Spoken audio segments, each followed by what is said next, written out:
ایک ذکر ہے جو کہ شب 23 رمضان کو بڑے بڑے علماء نے اس کو ذکر کیا، آیت اللہ حسن زادہ عاملی. یعنی شب 23 رمضان کے اعمال میں خاص طور پر ایک ذکر ہے کہ جس کو اگر ایک مخصوص تعداد میں جو بھی آگے چل کر ذکر ہونے والی ہے، اور بہت مختصر سا ذکر ہے، ایک آدھی لائن کا ذکر ہے بس، اور اس میں پروردگار عالم کے کچھ نام ہیں. تو فرماتے ہیں آیت اللہ حسن زادہ عاملی، ان کی کتاب 1001 نکتہ، 1001 نکتہ. اچھا، ایک ان کی کتاب کا نام ہے 1001 کلمہ، یہ نہیں ہے بلکہ 1001 نکتے کی بات ہو رہی ہے. 1001 نکتہ یہ آیت اللہ حسن زادہ عاملی کی کتاب ہے. اس میں جو نکتہ نمبر 792 بیان ہوا ہے، اس میں اپنے اساتذہ کے اعتبار سے نقل فرماتے ہیں آیت اللہ حسن زادہ عاملی کہ اعمال شب 23 رمضان میں انہوں نے اس بات کو ذکر کیا ہے کہ اگر شب 23 رمضان سجدے میں جا کر اس ذکر کی تلاوت کرے جو ابھی آپ کے سامنے ذکر ہونے والا ہے، تو ملائکہ الہی نازل ہوں گے اور اس کے دل کو تمام کثافتوں، نجاستوں اور گندگیوں سے پاک کر دیں گے. اور آگے انہوں نے لکھا ہے کہ مجرب جدن، یعنی یہ بہت ہی تجربہ شدہ یہ والا عمل ہے، بہت زیادہ تجربہ شدہ ہے کہ اس ذکر کو شب 23 رمضان میں اس ذکر کو ایک مخصوص تعداد کے اندر پڑھا جائے. اچھا، جو کتاب مطلع انوار جو کہ آیت اللہ سید محمد حسین حسینی تہرانی کی لکھی ہوئی کتاب ہے، اس کی جلد نمبر 2 ہے.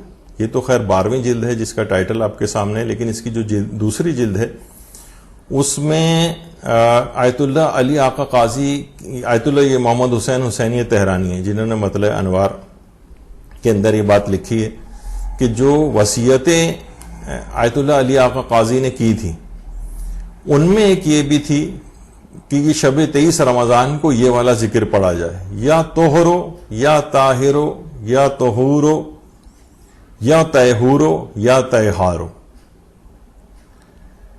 یہ اس ذکر کو پڑھا جائے، اس ذکر کو پڑھا جائے. اچھا، یہ جو ذکر ہے، یہ جو ذکر ہے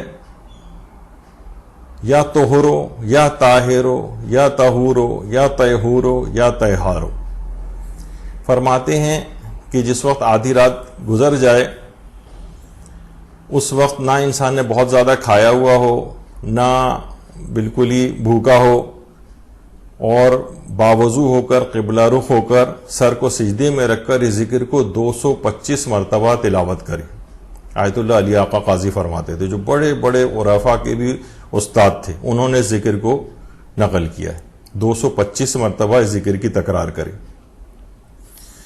تو اگر اس ذکر کی تکرار کرے گا تو آیت اللہ حسن زادہ عاملی بھی فرماتے ہیں اور دیگر علماء بھی کہ ملائکہ آسمانی نازل ہوں گے اور اس کے دل کو تمام کثافتوں اور گندگیوں سے پاک کر دیں گے، کیونکہ پروردگار کے یہ جو نام ہیں، جو اس کے اسما ہیں، جس کے اندر طہارت اور کا ایک مبالغہ اور وہ اس کے اندر اس کا اظہار ہوتا ہے، یعنی بہت زیادہ طہارت. تو ان اذکار کی برکت سے، ان ناموں کی برکت سے وہ ملائکہ آسمانی نازل ہوں گے اور اس کے دل کو بھی پاک و پاکیزہ بنا دیں گے. یہ شب 23 رمضان کا ایک خاص ذکر ہے جو کہ آیت اللہ علی آقا قاضی نے اس کو نقل کیا ہے. اور اس کے علاوہ آیت اللہ مبشر کاشانی، انہوں نے بھی اس ذکر کو لکھا ہے. آقا احمد عابدی جو حوزہ علمیہ قم کے بہت معروف ایک استاد ہیں، انہوں نے بھی اس کی بہت تاکید کی ہے. تو بہرحال البتہ یہاں ایک بات رہے کہ یہاں اللہ کی جو طہارت ہے اور اس کی پاکیزگی میں انتہائی پاکیزگی کی تعریف کی گئی ہے ان اذکار کے اندر. یعنی اس پاکیزگی کے ذکر کی برکت سے اس رات ہمارے نفس کو بھی پاکیزگی نصیب ہو جائے گی اگر 225 مرتبہ، یا بعض جگہ پہ 235 بھی لکھا ہوا ہے. تو بہرحال اگر اس ذکر کو اس انداز سے پڑھا جائے. البتہ یہاں پر ایک بات ذکر کر دی جائے کہ آیت اللہ ناصر مکارم شیرازی کے سامنے بھی ایک دفعہ اس کا ذکر ہوا تھا، تو انہوں نے فرمایا کہ طہور اور طہار کے متعلق کہا ہے انہوں نے کہ یہ میں نے عربی لغتیں وغیرہ دیکھی، مجھے اس میں کہیں نظر نہیں آیا یہ حروف جو ہے، یہ جو نام ہیں یہ محمل ہیں، اور اس پر ایک اعتراض انہوں نے کیا. تو بہت سے لوگ اس طرح سے بھی پیش کرتے ہیں. اور بہرحال کہ دیکھیے بہت بڑے بڑے علماء جنہوں نے عرفان اسلامی کے اندر جن کو ایک ملکہ حاصل ہے, انہوں نے ان اذکار کو ذکر کیا ہے. اور بہرحال عرفان کاذب بھی بہرحال ایک چیز ہے. صوفیہ کا جو عرفان ہے وہ عرفان کاذب کہلاتا ہے, لیکن ہمارے جو عرفاء ہیں جو عرفان اسلامی ہے اس کے اندر یہ سب چیزیں. اور اس ذکر کے اندر کوئی خلاف اسلام بات بھی نہیں کہ ہم کہیں کہ نہیں یہ اس کو نہیں پڑھنا چاہیے کیونکہ اس کے اندر کوئی خلاف اسلام بات چیز نظر آ رہی ہے. جبکہ اتنے بڑے بڑے علماء آیت اللہ حسن زادہ عاملی, آیت اللہ علی آقا قاضی وغیرہ جو ہے اس ذکر کی کافی زیادہ تاکید کرتے ہیں. یعنی جو ان ذکر اذکار کی فیلڈ کے جو ماہرین ہیں وہ اس کی بہت زیادہ تاکید کرتے ہیں. اور پھر علماء یہ جو بہرحال یہ بات کہیے علمی اعتراض جو ایک ہوتا ہے بہرحال, تو اس کے علمی جوابات بھی علماء کی طرف سے دیے گئے ہیں کہ یہ بھی محمل کوئی لفظ نہیں ہے بلکہ طہارت میں مبالغہ اور کثرت کے لیے استعمال ہوا ہے. طہور بروزن فعول اوزان مبالغہ میں سے. تو بہرحال آیت اللہ سید محمد حسین حسینی تہرانی انہوں نے جو آیت اللہ مہدی بحرالعلوم سے جو منسوب رسالہ ہے سیر و سلوک, اس کی جو ایک دعا ہے اس کی ایک فٹ نوٹ میں انہوں نے لکھا ہے کہ جیسے اس میں تہار اور تہور کا لفظ آیا ہے تو انہوں نے کہا ہے کہ اسی طرح سے ایک چیز ہے دہار اور دہور. تو دہار اور دہور یہ جو ہے یہ مبالغہ ہے, یعنی دہار اور دہور یہ بھی آیا ہے اس کے اندر, یعنی مختلف اذکار جو بیان ہوتے ہیں تو یہ مبالغہ دہر ہے. اور دہر سے مراد جو ہے وہ اللہ ہے. روایت میں بھی ذکر اس بات کا آیا ہے کہ لا تسب الدہر فإن الدہر هو اللہ. تو یعنی دہر کو, زمانے کو برا نہ کہو کیونکہ بہرحال جو وہ اللہ ہے. تو یہ بھی دہر کا لفظ دہار اور دہور اسی طریقے سے یہاں پر تہار اور تہور ہے, یعنی مبالغہ در طہارت ہے. تو بہرحال یہ ظاہر ہے کہ ایک الگ روحانیت کی ایک فیلڈ ہے, اور جو اس لحاظ سے جو اذکار ہیں یہ انہی بڑے روحانی علماء نے جو ہیں وہ بتائے ہیں. دیکھیے شیخ جعفر آل کاشف الغطا کہ کتنے بڑے اور عظیم فقیہ تھے, لیکن سید مہدی بحرالعلوم جو اسی طرح کی روحانیت کے بہت زیادہ ماہر تھے, تو ان کے جوتوں کی گرد کو اپنے عمامے کے تحت الحنک سے صاف کرتے تھے. یعنی شیخ جعفر آل کاشف الغطا جیسا فقیہ وہ سید مہدی بحرالعلوم کے جوتے کی جو گرد ہے اپنے عمامے کے تحت الحنک سے صاف کرتے تھے. تو بہرحال یعنی یہ مقامات ہیں علماء کے. اچھا, آیت اللہ بہجت خود اپنی دعاؤں اور اذکار میں یہ جو تھا لفظ دہار اور دہور, اس سے بھی استفادہ انہوں نے کافی کیا, اتنا وقت نہیں کہ اس کو ذکر کریں.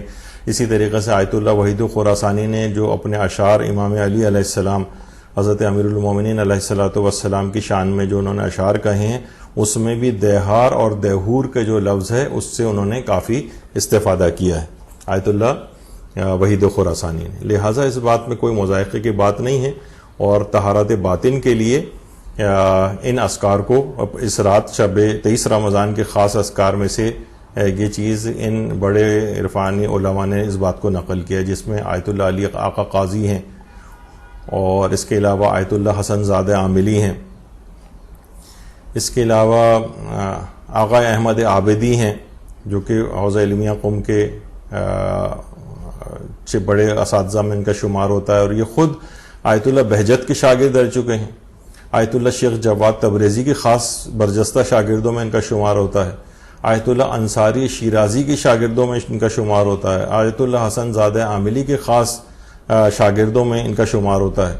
تو یہ ان کی بھی بات بہت زیادہ یہ تاکید کرتے ہیں آقا احمد عابدی.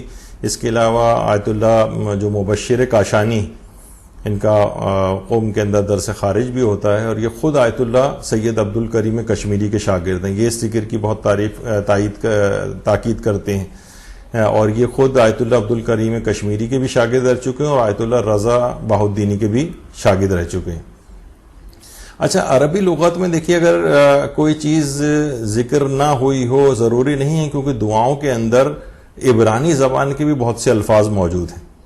جو رسالہ سیر و سلوک جس کا بھی تذکرہ ہوا تھا سید مہدی بحر العلوم سے جو منسوب ہے، اور جو اس کا مقدمہ اور شرح لکھی ہے آیت اللہ سید محمد حسین حسینی تہرانی نے، اس میں آیت اللہ علی آقا قاضی کا ایک قول علامہ محمد حسین طباطبائی کے لحاظ سے ذکر ہوا ہے کہ دعاؤں میں دیکھیے عبرانی کے جو الفاظ ہیں، دعاؤں میں عبرانی زبان کے بھی کچھ الفاظ آئے ہیں.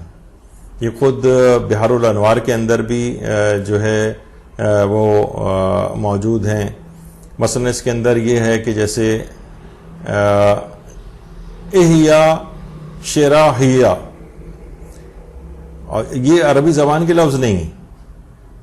اچھا، جب یہ عبرانی زبان کے، یہ عبرانی کلمات ہیں، اور اس کا جو عربی کے اندر ٹرانسلیشن بنتا ہے وہ کچھ علماء کہتے ہیں یا حنانو یا منانو بنتا ہے اس کے معنی، یا کچھ کہتے ہیں یا حیو یا قیوم بنتا ہے. یعنی روایات کے اندر جو مختلف دعائیں آئی ہیں ان میں عبرانی کے الفاظ بھی آئے ہیں. اور بہرحال تو یہ جو ہے دعا کہ اس کے اندر جب انسان سجدے کی حالت میں جا کر اس کو پڑھتا ہے 225 دفعہ یا 235 دفعہ، اس دعا کو اگر پڑھے گا تو ملائکہ آسمانی نازل ہوں گے اور اس کو طہارت باطنی، یعنی اس کے اندر پاکیزگی نفس جو ہے وہ اس کو عطا فرمائیں گے. اور یہ جو ابھی آپ نے سنا تھا کہ احیا شراحیہ، یہ آصف یہ روایت میں چیز ملتی کہ آصف ابن برقیہ نے جو تخت بلقیس جو لے کر آئے تھے اور ان کے پاس اسم اعظم کا جو علم تھا، اس میں یہ والے کلمات بھی شامل تھے. تو بہرحال اس ذکر کو 235 دفعہ یا 225 دفعہ پڑھنا یہ طہارت قلبی کے لیے بہت مفید ہے، اور ملائکہ آسمانی نازل ہوں گے اور اس کے دل کو تقوی و پرہیزگاری کے ساتھ جو ہے وہ آراستہ کریں گے. تو یہ ایک ذکر ہے، اس کو اس طور پر پڑھنے میں کوئی قباحت نہیں ہے، پڑھا جا سکتا ہے، جبکہ اتنے علماء کی اس سلسلے میں تاکید بھی آئی ہے. تو اس رات کا آغاز اس انداز سے ہوگا. اچھا، پھر دیکھیے اس رات کا جو سب سے بڑا عمل ہے وہ کون سا ہے؟ اس رات کا سب سے بڑا عمل، اس رات کا دیکھیے سب سے بڑا عمل وہ ہے جو کہ آیت اللہ شبیری زنجانی نے بھی اپنے دروس کے اندر ذکر کیا ہے کہ دیکھیے شب قدر ماہ رمضان کی افضل ترین رات ہے، اور اس رات میں مذاکرہ علمی یہ بہت زیادہ سفارش شدہ ہے. مذاکرہ علمی مذاکرہ، اور علمی مذاکرے کا آیت اللہ شبیری زنجانی ان کا درس خارج ہو رہا ہے، فرماتے ہیں کہ مذاکرہ علمی کا ایک مصداق مسائل شرعیہ کا یاد کرنا ہے. علمی اور دینی کتب کا مطالعہ یہ اس رات سفارش شدہ ہے. اس کے علاوہ بھی انہوں نے فرمایا کہ اس رات انفاق کرنے کی بھی یعنی اللہ کی راہ میں خرچ کرنے کی بھی اس رات میں کافی تاکید ہے، صلہ رحمی کرنے کی بھی اس رات میں کافی تاکید آئی ہے. البتہ فرماتے ہیں کہ دو چیزیں سب سے زیادہ مہم ہیں، یعنی موسٹ امپورٹنٹ دو چیزیں. ایک تو قرآن کی تلاوت، قرآن کی تلاوت اس رات کثرت کے ساتھ ہونی چاہیے. ابھی ہم ذکر کریں گے آگے چل کر کہ خاص طور پر ویسے تو پورا قرآن ہی ہے، اب اس میں سارا قرآن ہی اہم ہے، لیکن بہت ہی زیادہ اہم جو اس رات کو خصوصیت کے ساتھ پڑھنے والے سورے ہیں وہ کون سے، وہ بھی آگے چل کر تذکرہ ہوگا. تو قرآن جس کی فرماتے ہیں کہ جس کی تلاوت کی بہت زیادہ تاکید کی گئی ہے، یہ دو چیزیں سب سے موسٹ امپورٹنٹ ہیں آج کی رات. اور دوسری چیز جو ہے وہ ہے مطالعہ کتب شرعی و یادگیری احکام، یعنی شرعی کتابوں کو، کیونکہ دینی کتابیں تو بہت ساری کتابیں ہیں، آپ جو ہے اسلامی اقتصادیات کی کتاب بھی اٹھا سکتے ہیں، اس طرح یہ وہ بھی ساری اسلامی چیزیں ہیں. لیکن فرماتے ہیں کہ کتب شرعی یعنی جس کے اندر شرعی احکام ہوں، یعنی ان کا مطالعہ کیا جائے، اور وہ یادگیری احکام کو یاد کرنا، یعنی اس طرح سے اس کو پڑھنا کہ وہ آپ کو یاد ہو جائیں. یہ خاص الخاص آج کی رات کا جو بہت ہی اہم ترین عمل ہے. مدرسے کی پوری کوشش ہوتی ہے کہ اس رات کم سے کم 50-100 فقہی مسائل وغیرہ کا ایک بنچ بنا کے اس کو ہم اس کے اوپر شیئر کر دیتے ہیں، تاکہ لوگ اس رات کو کم سے کم ان مسائل کو پڑھیں اور دوسروں کو بھی اس کو فارورڈ کریں. اچھا، اسی لحاظ سے شیخ صدوق کے متعلق یہ بات کہی جاتی. یہ شیخ صدوق کی قبر مبارک ہے. شیخ صدوق اپنے استاد کے حوالے سے بیان کرتے ہیں، مفاتیح الجنان میں بھی یہ بات آئی ہے کہ وہ فرماتے تھے کہ جو شخص بھی 21ویں اور 23ویں رمضان کی راتوں کو مسائل دینی بیان کرتے ہوئے گزارے تو وہ سب لوگوں سے افضل ہے. اس رات کا جو سب سے افضل عمل کرے گا، یعنی 21ویں اور 23ویں راتوں کو مسائل دینی بیان کرتے ہوئے گزارے. ایک دوسرے کو آپ کم سے کم اوتھینٹک جو ذرائع سے آپ کے پاس مسائل شریعہ آئے ہوں وہ ایک دوسرے کو فارورڈ کریں. کسی جگہ ایک گھر میں ہی بیٹھ کر کچھ لوگوں کو کچھ مسائل دینی توضیح المسائل سے پڑھ کر یا ان پوسٹ وغیرہ کے ذریعے پڑھ کر لوگوں کو اگر بتائیں، تھوڑا سا وقت اس کے اندر لگائیں، کم سے کم 1 گھنٹہ اس کے اندر اگر لگائیں تو یہ سب سے افضل ترین ہے. اور یہ تمام لوگوں میں شیخ صدوق اپنے اساتذہ کے حوالے سے بیان فرماتے ہیں کہ یہ تمام لوگوں میں سب سے زیادہ افضل ہو جائے گا. یعنی خود بھی دینی مسائل سیکھ رہا ہے اور دوسروں کو بھی یہ مسائل سکھا رہا ہے.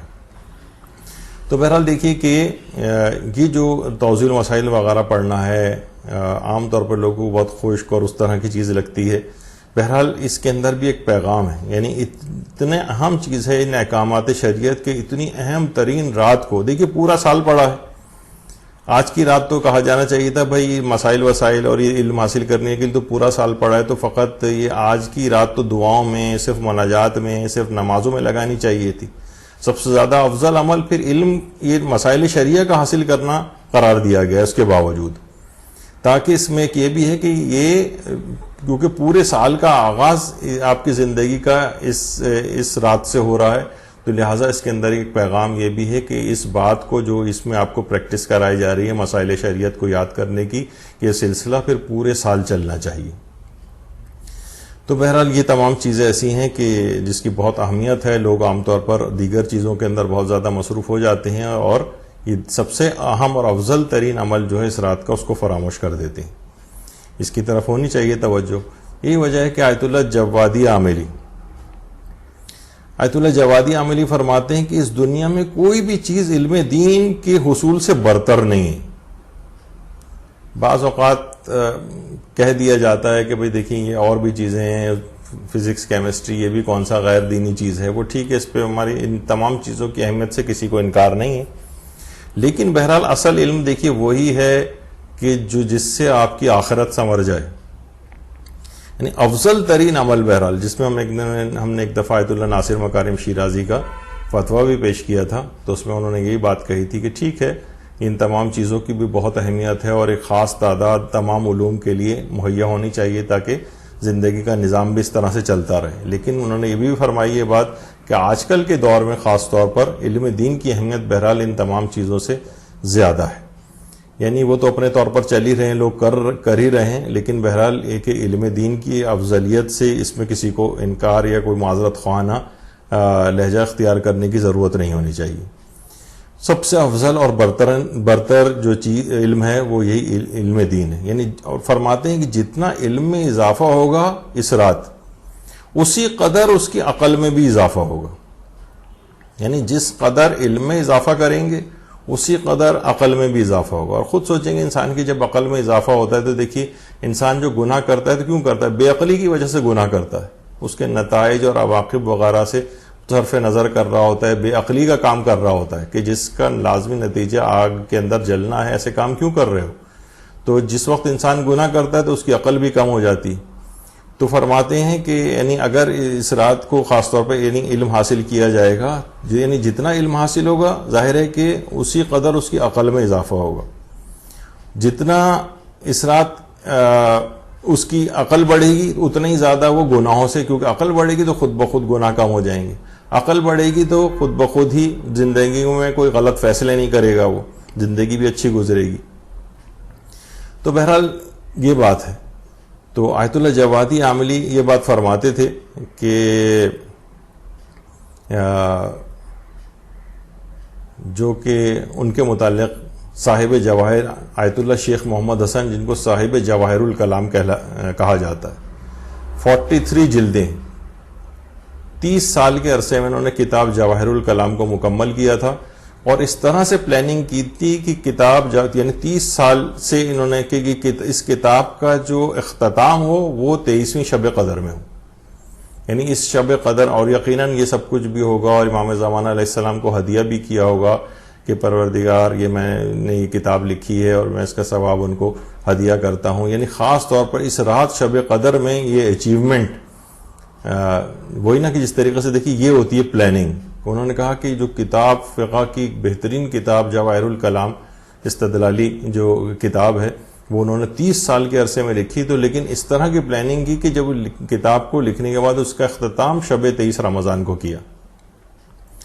تو بہرحال یہ ایک بڑی خصوصیت والی بات ہے اور واقعتاً اسی کو صحیح طور پر پلاننگ بھی کہا جاتا ہے. تو وہ بھی اسی وجہ سے کہ اس رات علم حاصل کرنے کے لحاظ سے، اب دیکھیں نا کہ وہ شب قدر ہوگی اور اس میں بیٹھ کے وہ جواہر الکلام جو کتاب ہے اس کو مکمل کر رہے ہوں، جبکہ اس انداز کی ان کے متعلق ملتا ہے کہ جب صاحب جواہر کے اپنے ایک بیٹے کا انتقال ہو گیا تھا اور بھی کتاب لکھ ہی رہے تھے، اس کے دوران ہی ان کے بیٹے کا انتقال ہوا، تو پوری رات اپنے بیٹے کا جنازہ ہے کہ رات کے وقت دفن نہیں کرنا تھا، دن میں دفن کرنا تھا، جنازہ گھر میں ہی رکھا ہوا تھا.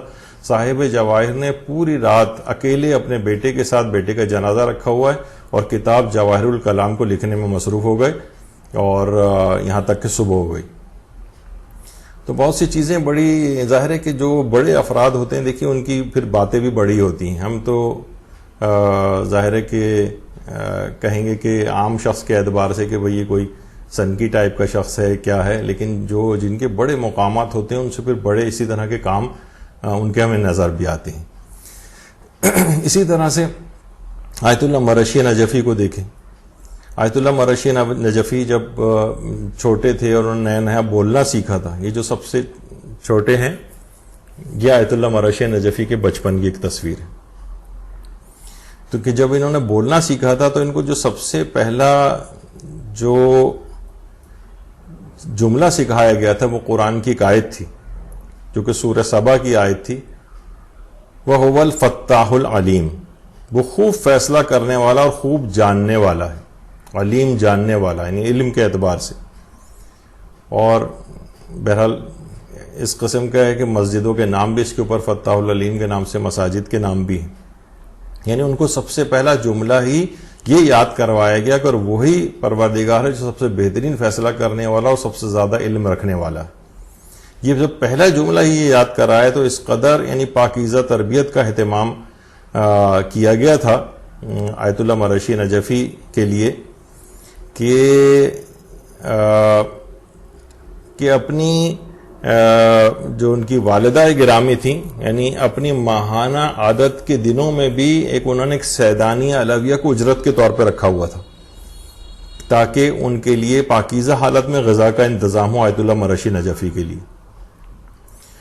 اور ان کے والد نے حرم امیر المومنین میں علیہ الصلاۃ والسلام میں یہ لباس اہل علم کا جو لباس ہے، علماء کا لباس ہے، یہ حرم امیر المومنین میں آیت اللہ مرشی نجفی کو پہنایا تھا.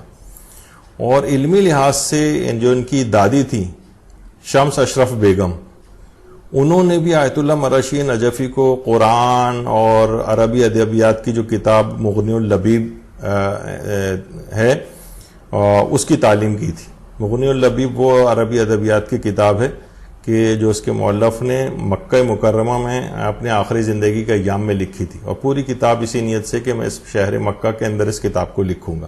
بہرحال ایک عربی ادبیات کی نحو کی کتاب ہے وہ. یہ ان کی دادی نے ان کو پڑھائی تھی، یعنی پوری خاندان آپ دیکھیے. اور اس قدر زہد تقوی ان کے اندر پھر پیدا ہو گیا تھا آیت اللہ مرشی نجفی میں، جیسے کہ اس سے پہلے بھی کئی دفعہ ذکر ہوا کہ ساری زندگی حج نہیں کیا تھا، اور کیونکہ پیسے ہی ذاتی طور پر جمع نہیں ہوئے تھے ان کے پاس کہ حج کے برابر ہو جائیں. بہت سے تاجروں نے پیسے دینے کی کوشش، بہت سے بزنس مین ان کے پاس آتے تھے کہ ہم اپنے پیسے سے آپ کو حج کرواتے ہیں، تو انکار کر دیتے تھے ہمیشہ. ایک شخص نے ایک دفعہ آیا تھا اور اعتراض آ کر کیا تھا کہ آپ کے پاس تو اتنے شرعی اموال آتے ہیں، کیسے ممکن ہے کہ آپ پر حج واجب نہ ہو، جبکہ آپ خود تقسیم کرتے تھے ان کو. تو فرمایا کہ یہ میرے اموال نہیں، یہ مستحقین کے. جب بھی کبھی زندگی میں ایسا موقع آیا کہ میرے پاس اپنا مال ہوا اور میرے پاس میری اپنی محنت کی کمائی ہوئی تو میں اس سے حج کر لوں گا. بہرحال انتقال ان کا اس حالت میں ہوا کہ وہ حج نہیں کر سکے تھے، اور لیکن ان کی وفات کے بعد 100 افراد نے ان کی نیابت میں حج کو انجام دیا. اللہم صلی علی محمد و آل محمد.